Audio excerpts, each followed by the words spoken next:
What's going on, y'all? Forward Favy, man. Big Boss Fabo back again with a video for the channel. I'm doing a reaction to Rich Bundy, Ted Bundy's brother, man. So I guess this is a little segment or a documentary or a little interview slash excerpt on Rich Bundy detailing being related to Ted Bundy, man. Like, comment, subscribe, hit notification bell. Follow me on all my socials at Forward Favy, man. Let's get into the video. Let's get it. Pretty soon he was asking if he could bring his little brother, Richard, along on certain outings that we were going on. My name is Rich Bundy, and I was Ted Bundy's little brother.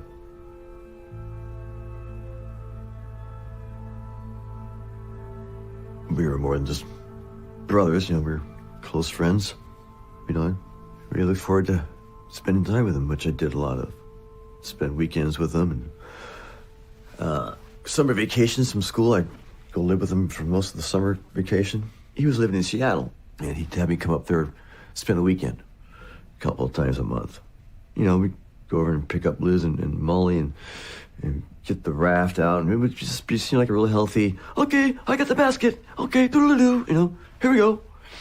Like the Wally and the Beaver, that's an analogy some people wouldn't understand, but we're really close. You loved him. I did love him. Ted just adored Richard, always wanted to take him places and do things with him.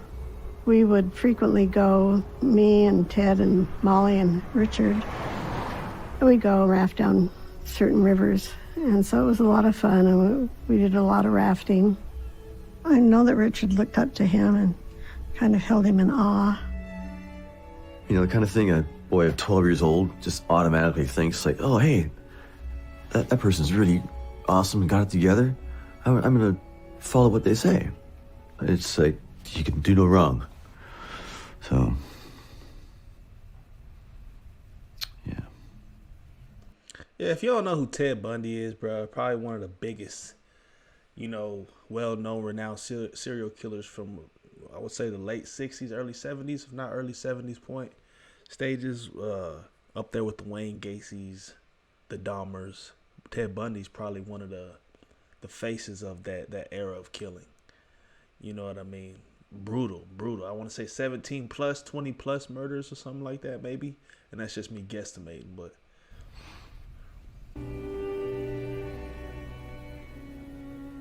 I do have pretty good recollection. I was probably 9 or 10, visiting with him in Utah.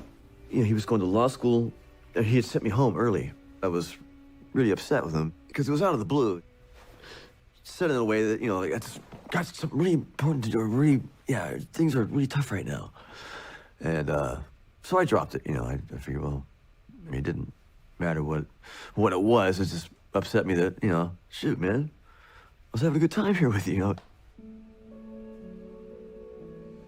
I remember when we were at the airport waiting to get on the plane, we were standing by ourselves over by a window, and I looked over at him, and he had this look on his face.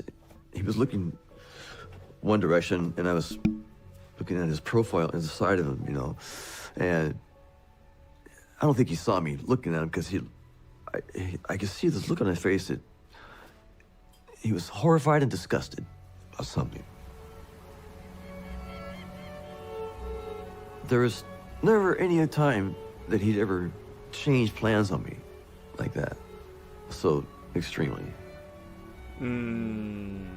I think that he felt his urges coming on, knew he was about to go murder somebody, and he had enough responsible attitude to get me out of the picture, so I wouldn't be, involved with it.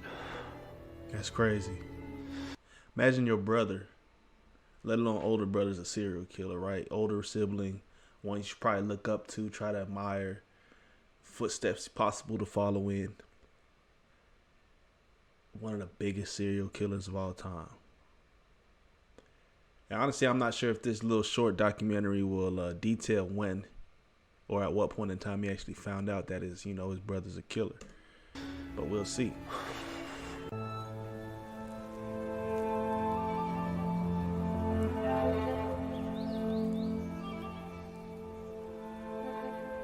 you remember that camping trip with your brother? Well, there's several camping trips like that. I looked to be about 9 or 10, maybe 8, right? On one hand, I'm curious about where it is, and you know, I must admit, right now, thinking about it, seeing this, on the other hand, I could care less. Kind of sucks to have to say it, but I really wouldn't want this picture. There's no joy in it. Absolutely none. There was then, but not now.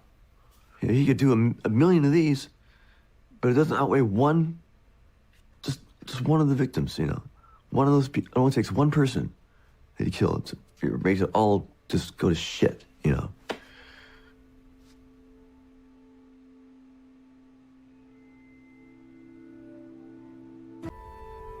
Yeah, I was a teenager when he was arrested, and I didn't really see the escaping as him being full-on guilty. There you go. He was a teen. Because, you know, he knew I was a kid. I was just being stupid and naive. You know, I was thinking, like the fugitive story. Richard Kimball ran away to find the real killer. You know, probably what I was thinking. And at the same time, a part of me was just blocking it out, going, dude, whatever it is, you can't do nothing about it. Don't let it ruin your life. You know, there's a part of me trying to protect myself from all the pain by just saying, man, just go outside and ride your skateboard. Fuck him. You know, if he's guilty, then scumbag gets what he gets, you know. Damn. So imagine he grew up his whole life looking up to his brother. As soon as, it was probably around his teenage years, right? That's what he said, high school. Find out your brother's a murderer. Mindset completely shift, right? Because obviously there's victims at hand. I guess if you have any type of sense or morality, ethics, you would feel a type of way or empathize with those who lost their lives, right?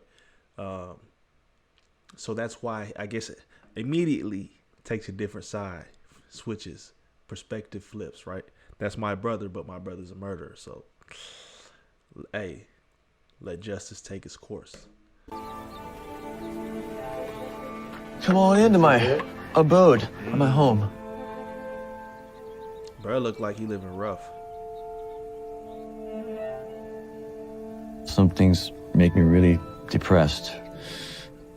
In a almost debilitating way, where I will sit in this chair for days. I'll sometimes stay in this camper for 2-3 days at a time. I don't know.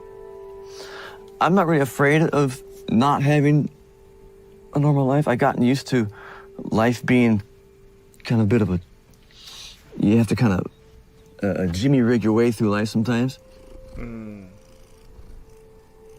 I don't recommend it to everyone to live your life precariously, but if I know I have enough to keep shelter and food for my cat and I, that's the most important thing.